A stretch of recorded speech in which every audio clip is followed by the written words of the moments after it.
As you may already know, my name's Clare Baker and I'm a former clutterholic and borderline hoarder. I successfully cleared all my own clutter over 20 years ago without the need for an expensive home visit.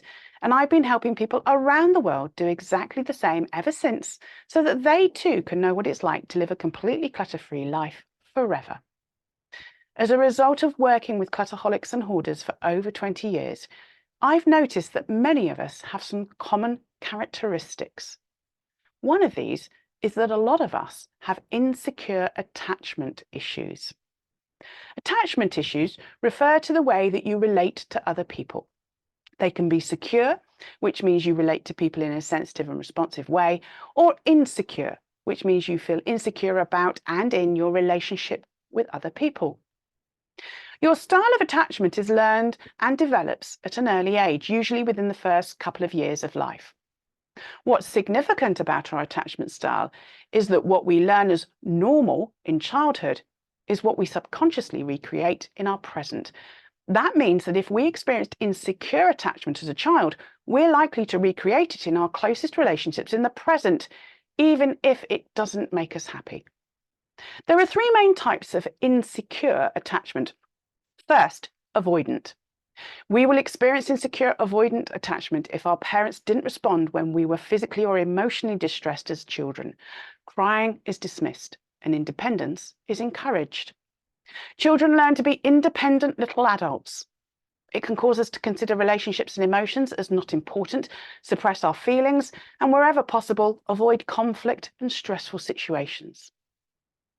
Second is ambivalent anxious attachment. We experience insecure, ambivalent anxious attachment if our parents were unpredictable and alternated between being responsive and nurturing to our needs, and at other times intrusive and insensitive. Children become confused and insecure, unable to predict the response that they'll get in any given situation. They're suspicious and distrustful, as well as clingy and desperate. As adults, we become self-critical and insecure. We seek approval and reassurances from others, but this is never enough to silence the self-doubt. We worry that we will be rejected. We struggle to trust and become clingy and overly dependent on our partners and friendships. Third is disorganized attachment. We experience this when our parents are physically and/or emotionally cruel, causing us to be frightened. Our survival instincts tell us to seek safety, yet the person who is supposed to represent safety, usually the parent, is what is causing us to feel frightened. We therefore survive by disassociating ourselves from the situation. As adults, we detach our feelings during times of stress and trauma. We struggle to get emotionally close to people because repressed feelings from childhood begin to resurface and trigger a reliving of old trauma. We struggle to connect with others.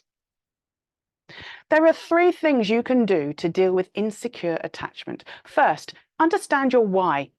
Your life timeline will have clues as to whether or not you experienced any insecure attachment at any time in your life. Second, share your life timeline with a therapist or counselor so they can help you make sense of your experiences. This new awareness and understanding will help you rewire your brain. Finally, choose to have people in your life who have a more secure attachment style than you do. You can clear your clutter forever, or you can clear your clutter fast, but you can't clear your clutter forever fast.